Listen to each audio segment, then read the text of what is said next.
கலாத்தியர் 2:20 முதல் பாகத்திலே, கிறிஸ்துவுடனே கூட சிலுவையில் அறையப்பட்டேன், ஆயினும் பிழைத்திருக்கிறேன்.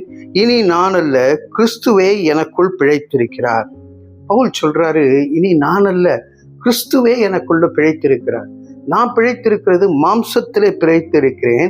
ஆனால் கடவுளோடு கூட நான் கிறிஸ்துவோடு கூட சிலுவையிலே அறையப்பட்டேன். பாவம் அங்கே எப்படி கழுவப்பட்டதோ, பாவம் எப்படி நீங்கப்பட்டதோ, எப்படி சாபம் அங்கே தூக்கி எறியப்பட்டதோ, அதுபோல பிரியமானவர்களே, கிறிஸ்துவுடனே கூட நாம் அறையப்படும் பொழுது பிழைத்திருக்கிறது நாம் அல்ல, கிறிஸ்துவே நமக்குள் பிழைத்திருக்கிறார் என்று சொல்லுகிறோம். நான் பிழைத்திருக்கிறது கிறிஸ்துவினாலே என்று சொல்ல நாம் அழைக்கப்பட்டிருக்கின்றோம்.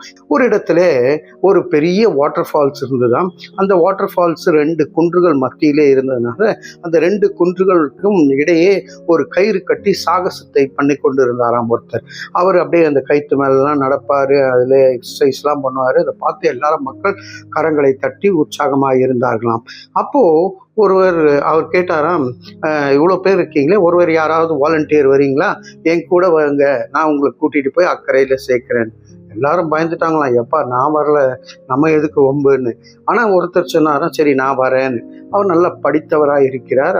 அவர் கூட செல்கிறார், தோல் மேலே ஏறி உட்கார்ந்து கொள்ளுகிறார். இவர் அந்த கயிறு மேலே நடந்து சென்று கொண்டு இருக்கிறார். கொஞ்சம் தூரம் போனதுமே அந்த கயிறு, அந்த திரி கொஞ்சம் விட்டு விடுகிற அந்த அந்த இடத்தை அவர் பார்க்கின்றார். நார்மலாக போயிட்டு இருந்த கயிறு இப்போ கொஞ்சம் ஜம்ப் பண்ண ஆரம்பிச்சிடுச்சு. ஜம்ப் பண்ண ஆரம்பித்ததுமே இந்த மேலே இருக்கிறவர் ஞானமான இருந்தாலும் அமைதியாக இருந்தாராம். ஒன்றுமே செய்யவில்லை, தன்னுடைய ஞானத்தை வெளிப்படுத்தவில்லை, ஒன்றுமே செய்யவில்லை. அப்போ கேட்டாராம், பயமா இருக்கா அப்படின்னு. இல்லை பயம் இல்லை, நீங்கள் நடந்து போயிடுவீங்க, ஃபோக்கஸ் பண்ணி நீங்கள் போயிடுவீங்கன்னு எனக்கு தெரியும் அப்படின்னு.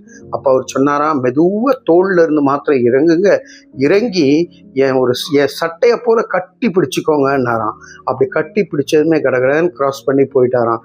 பிரியமானவர்களே, ஒரு சில இடம் வரைக்கும் அவர் தோளின் மீது உட்கார்ந்து போயினார். அதற்கு அப்புறமா பிழைத்தது அவராலே தானே பிழைத்து இருக்கிறார் என்று.